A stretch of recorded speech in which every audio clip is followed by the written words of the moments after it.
Hey everyone, this is my solution set to quiz number 7, which is from this past Monday, June 22nd. So let's jump in. Alright, so problem number 1. We have a car of mass 1,200 kilograms moving east at 30 meters per second. So let's draw this out from above. Here's our car. Please excuse my terrible drawing. We'll call this car 1. So this will have V1I, and it'll be M1. And that's 1,200 kilograms. And then V1I is 30 meters per second. And it collides with a 3,600 kilogram truck moving at 20 meters per second at an angle of 60 degrees north of east. So what's happening is we have a truck coming in maybe at a Y or something. So here's my truck. Again, please forgive the crudity of my drawings. Here's the truck. Call it M2, and that's 3.6 times 10 to the 3 kilograms. And it's moving at an angle of 60 degrees north of east. So there's our angle. Okay. Oh, and I forgot to say, V2I is 20 meters per second. And so they collide and interlock and move together off at some direction and some angle, or some direction and some velocity. We'll call that velocity VF, and we'll call this angle here theta. Actually, you know what? Let's call it phi, because we're going to call this angle theta. Sorry, that's the Greek letter phi. My shorthand is a little... There we go. I'll make it more obvious. So that's the Greek letter phi. For whatever reason, in physics and math, we tend to use Greek letters for angles. Don't ask me why. That's always just been kind of the convention. Anyway, we solve this problem using conservation of momentum. Except this is a two-dimensional collision, so that means we need to take into account the components of the momenta. Okay, so our initial momentum in the x direction, Pix, should equal our final momentum in the x direction, and also our initial momentum in the y direction should equal our final momentum in the y direction. So when we do conservation of momentum in these two-dimensional problems, we're going to check conservation in the components. Not total momentum, but in the components is where you're going to find your answers. All right, so let's start with the x component. Write down conservation of momentum for that. All right, so car 1 is moving in the x direction at 30 meters per second, so we'll have M1 V1I. And then we need to have the x component of the truck's velocity. So that'll be M2 V2I cosine theta. And then after they collide, that'll be M1 plus M2 times VF cosine phi. For the y component,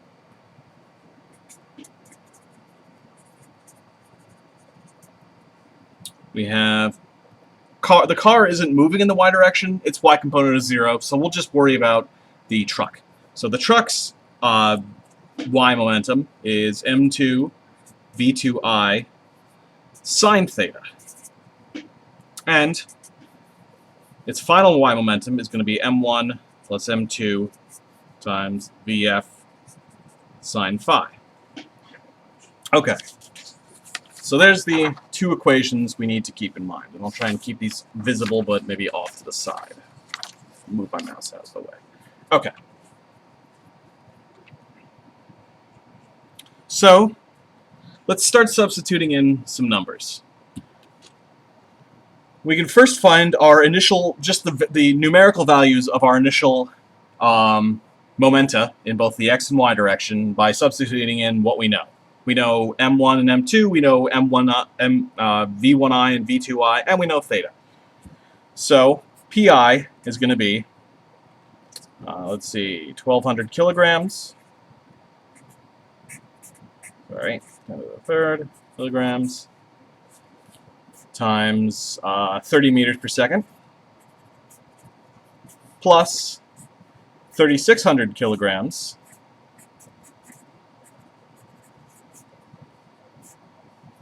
times 20 meters per second, and then we need to have that cosine 60 in there.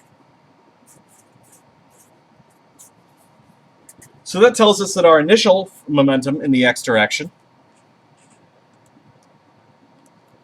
is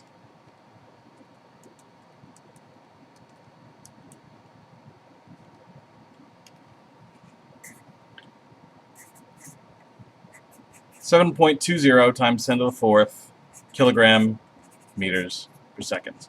Okay. Now in the y direction,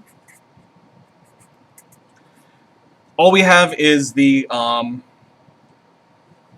y component up for the truck. So that's just going to be m2 v2y sine theta.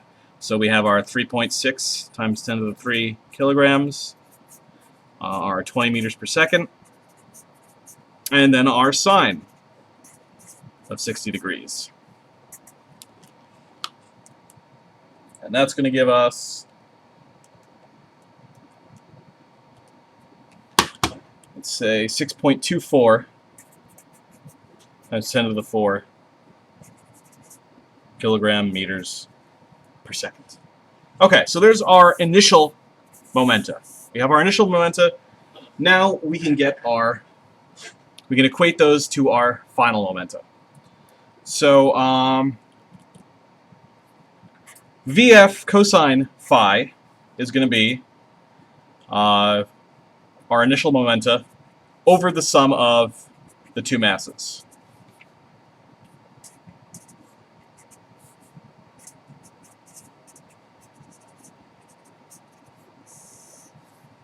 Let's see, we have 1,200 plus 3,600 will be 4,800.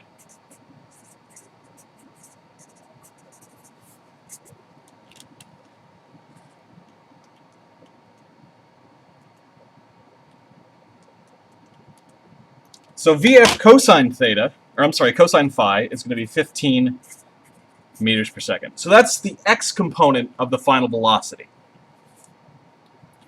The y, so we'll call this VFX. VFY is going to be VF sine theta, or sine phi, I'm sorry, I got to stop saying theta. And that's going to be PFX, or PFY, sorry, over, again, M1 plus M2. So that's going to be this 6.24 times 10 to the 4 kilogram meters per second over, again, 4,800.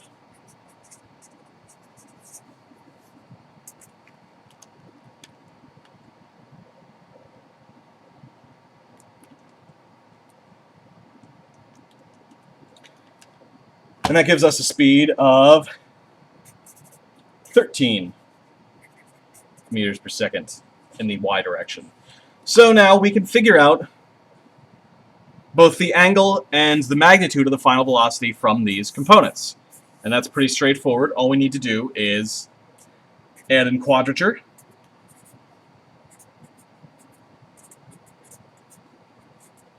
To get the magnitude of the velocity.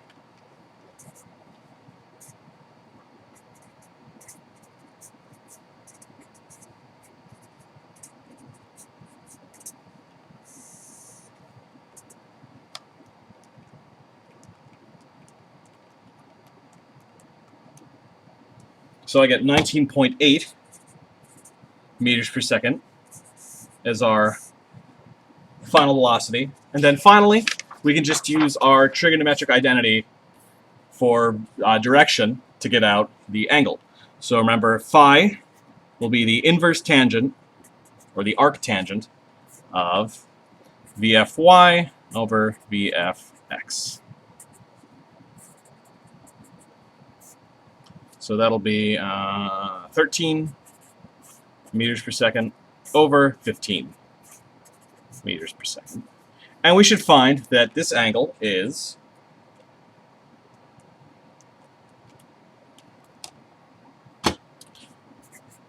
40.9 degrees. So to summarize, on our diagram, after the collision, it's going to go, the combined truck and car are going to go off sort of to the northeast at a speed of 19.8 meters per second and at an angle of 40.9 degrees. All right, that's number 1. Okay, number 2 should be pretty straightforward. I'm just having you practice a little bit of angle conversions here. So number 2. A, we want to express the following angles in degrees, radians, and revolutions, obviously excluding the one that the angle's given in. So 20 degrees, well, to convert to radians, we can multiply by pi over 180. So 20 degrees times pi radians in 180 degrees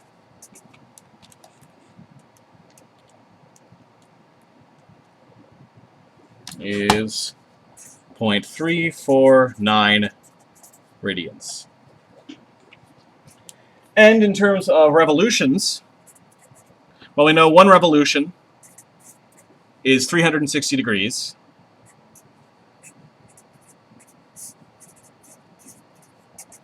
So that should tell us that 20 degrees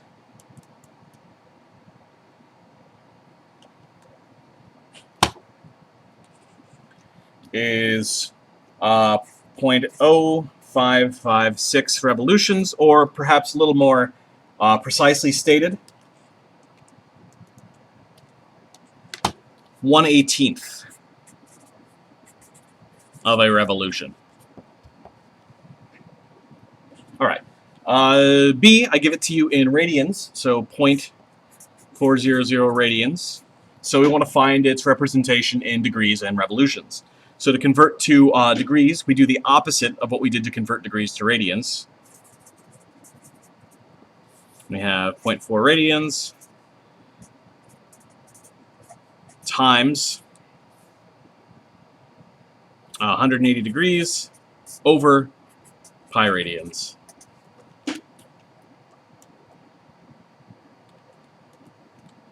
And that should give us 22.9 degrees. And then in revolutions, we don't need to convert to degrees for this, because just as we know, one revolution is 360 degrees, it's also 2 pi radians. So 0.4 radians times 1 revolution is 2 pi radians.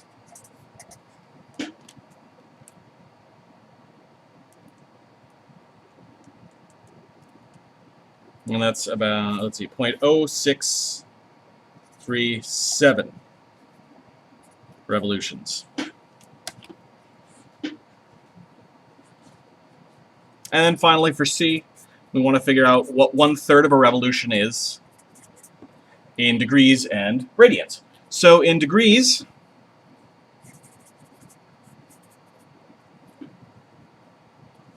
we have, let's see, 1/3 of a revolution. We know that there are 360 degrees in one revolution. So that should be 1/3 of 360, or 120 degrees. And in radians, we do a similar thing. 1/3 of a revolution times 2 pi radians in one revolution. It's 2 pi over 3 radians, or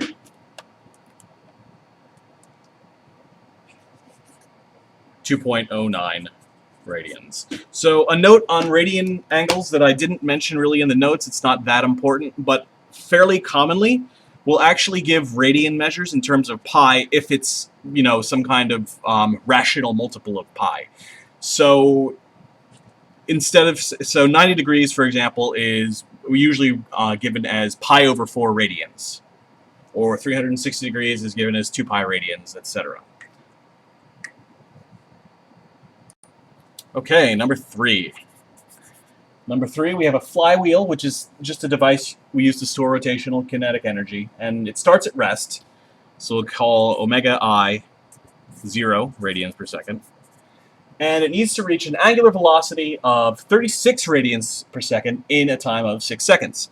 So we know omega f is 36 radians per second, and in a time t equals 6 seconds. Okay, and we want to find out what constant angular acceleration it must have, and how many revolutions does it turn through in the process of accelerating. So I didn't break that up into A and B in the problem statement, but I'm going to do that here just for the sake of clarity. Okay, so A is then, we need to find our angular acceleration alpha. So what do we know? We know initial and final speeds, and we know time. And then we can use our angular velocity kinematic equation. Remember when we transform our kinematic equations to rotating coordinates? We basically just replace x with theta, v with omega, and a with alpha. So we would start with VI, or VF equals VI plus AT, and we'll just replace everything with the appropriate angular quantities. Omega F equals omega I plus alpha T. So we can solve this for alpha.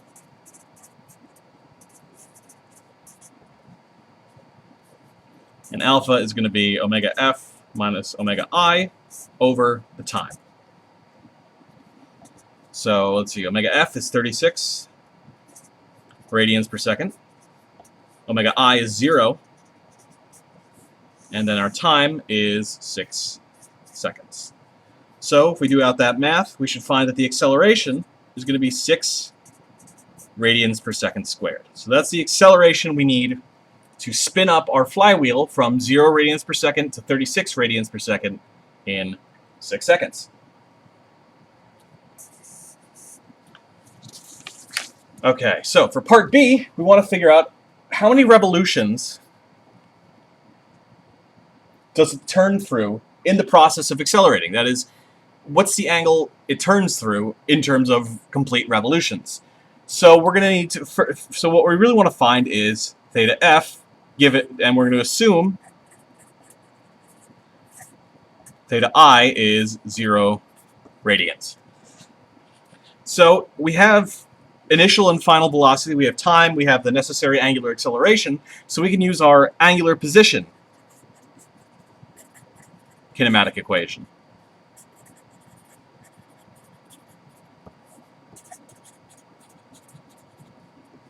So that goes like this. Theta f equals theta I plus omega it plus 1/2 alpha t squared. Okay, so we already assumed that theta I is 0, so that can get rid of that. And then we have just omega it plus 1/2 alpha t squared.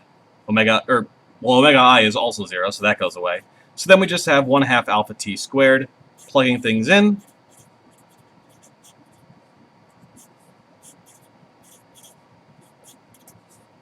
We get, I believe, 108 radians. So in the 6 seconds it takes to spin up from 0 radians per second angular speed to 36 radians per second angular speed, the flywheel turns through an angle of 108 radians. Well, I mean, that's fine, but we want a more intuitive number. How many revolutions does it make? How many complete revolutions will it make? And we can just get that by converting 108 radians to revolutions.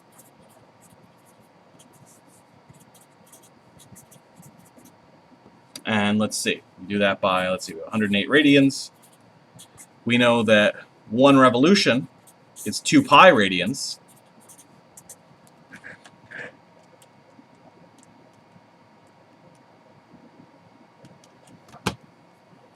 And so this goes through 17.2 revolutions in the time it takes to spin up. So it spins around. In these 6 seconds, the flywheel will rotate a little bit more than 17 times. Okay, number 4 is a similar problem. We will have a record turntable rotating at 8.6 or I'm sorry, 8.16 radians per second. So we'll take that as our omega I.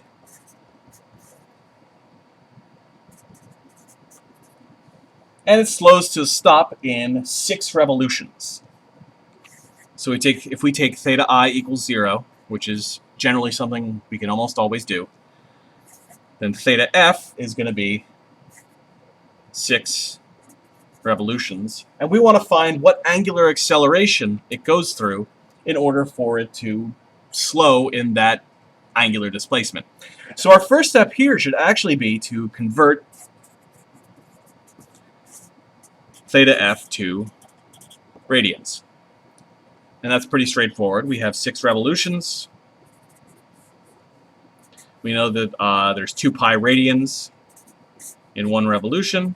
So this is going to go through an angular displacement of 12 pi radians. I'm actually going to keep it in the form 12 pi since it's actually an integer or rational multiple of pi, and we'd actually lose a little bit of accuracy if we converted it to its just numerical representation. This would be approximately 37.7 radians, but we'll keep it as 12 pi. Okay, so now that we have our theta F in rad, we need to figure out what equation we need to use to find the acceleration. And in this case, we can use our time-independent kinematic equation.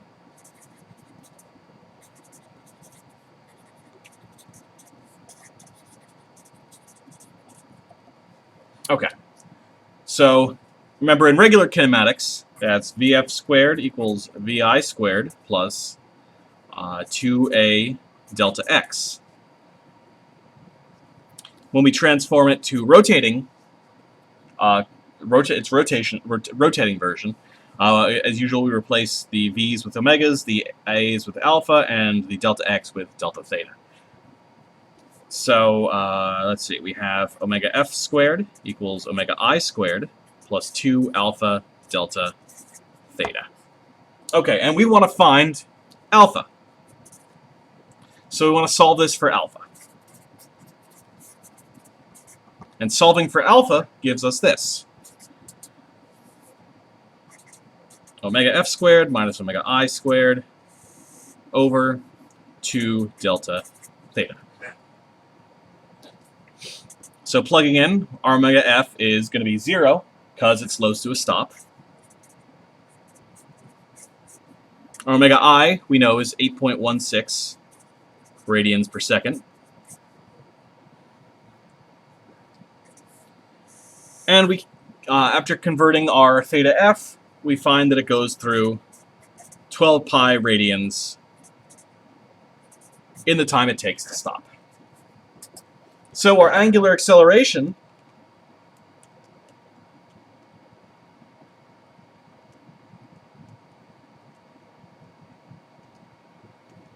is going to be negative 8.83.